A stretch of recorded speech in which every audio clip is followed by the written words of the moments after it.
नमस्कार, मैं हुमायूं सिंह और आप देख रहे हैं नेक्स्ट नाइन न्यूज।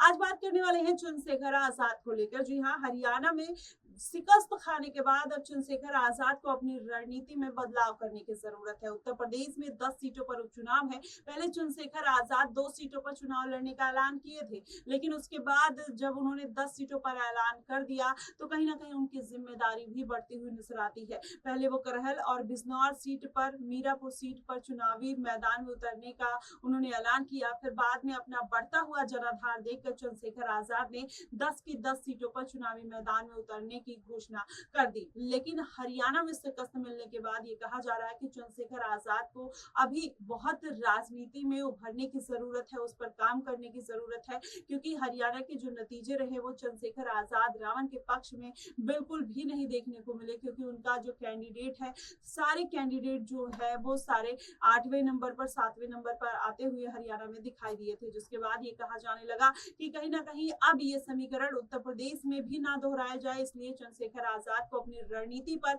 विचार करने की जरूरत है। अगर ये विचार करते हैं तो शायद उनकी पार्टी एक बार फिर से बेहतर करते हुए नजर आए। वहीं अगर देखा जाए तो चंद्रशेखर आजाद ने नगीना सीट पर जिस तरीके से जीत दर्ज की और भारी मतों के साथ जीत दर्ज की, शायद यही कारण है कि उनका कॉन्फिडेंस बढ़ता हुआ नजर आया और वो सभी सीटों पर चुनाव लड़ने का भी ऐलान कर चुके हैं। वहीं अगर देखा जाए तो 2027 की सभी सीटों पर चंद्रशेखर आजाद ने चुनाव लड़ने का ऐलान तो कर दिया है, लेकिन अगर इसी तरीके से समीकरण उत्तर प्रदेश में भी बनते हैं तो कहीं ना कहीं चंद्रशेखर आजाद को हार का सामना करना पड़ सकता है। वहीं अगर देखा जाए नगीना सीट पर जीत की बात की जाए तो माना यह जा रहा है कि चंद्रशेखर आजाद अगर कम सीटों पर अपना फोकस रखेंगे तो जाहिर तौर पर उन सीटों पर वो जीत दर्ज कर पाएंगे, लेकिन अगर सभी तरफ अपने हाथ पैर फैलाएंगे तो कहीं ना कहीं इतने इनिशियल स्टेज में उनको बड़ा घातक साबित हो सकता है। वहीं अगर दूसरी तरफ देखा जाए तो चंद्रशेखर आजाद की बढ़ती हुई लोकप्रियता इस बात से बढ़ी कि वो तमाम ऐसे छोटे मुद्दों को, समाज के उन मुद्दों को उठाते हुए नजर आते हैं जो बड़ी बड़ी राजनीतिक पार्टियां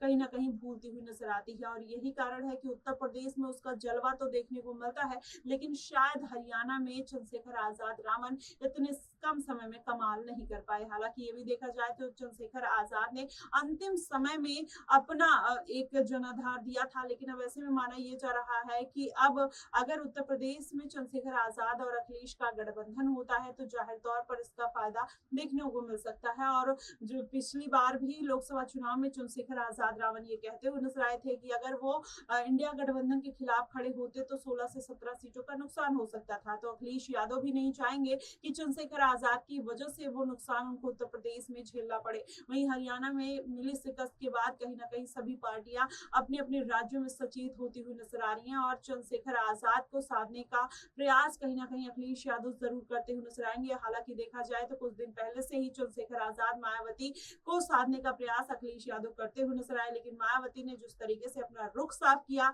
और अखिलेश यादव को फटकार लगा दी, कहीं ना कहीं वो दरवाजा बंद होता हुआ नजर आया। लेकिन अगर देखा जाए तो चंद्रशेखर आजाद और अखिलेश यादव के गठबंधन पर कहीं ना कहीं अभी भी विचार किया जा सकता है। देखना दिलचस्प होगा कि आखिरकार ये गठबंधन होगा, ओबीसी वो वोट बैंक और एससी वोट बैंक एक साथ आते हुए नजर आएंगे या फिर दोनों अपनी राहें अलग करते हुए दिखाई देंगे। फिलहाल इन सब मुद्दों को लेकर और इस राजनीति को लेकर आपका क्या कुछ मानना है, आप हमें कमेंट बॉक्स में जरूर बताइएगा।